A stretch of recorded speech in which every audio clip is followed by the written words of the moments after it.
Hello, नमस्कार. तर आज आपण पाहणार आहोत कानातल्याचे बेस कसे बनवायचे ते. तर हे कानातले आहे, प्रेसचे कानातले आहे. तर त्यासाठी आपण साहित्य घेतलेलं आहे, राऊंड नोज प्लायर घेतलेला आहे आणि 20 गेजची वायर घेतलेली आहे.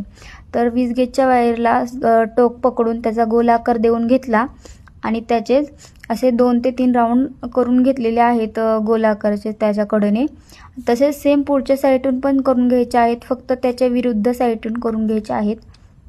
व्हिडिओमध्ये दाखवलं आहे मी. आणि मला एवढं सांगा की तुम्हाला माझे व्हिडिओ कसे वाटतात. माझे व्हिडिओ आवडत असतील तर लाईक करा आणि तुम्हाला जर असेच आणखीन ट्युटोरियल पाहिजे असतील तर माझ्या पेजला फॉलो करायला विसरू नका. तर आपला बेस हा ऑलरेडी तयार झालेला आहे, तुम्ही पाहू शकता.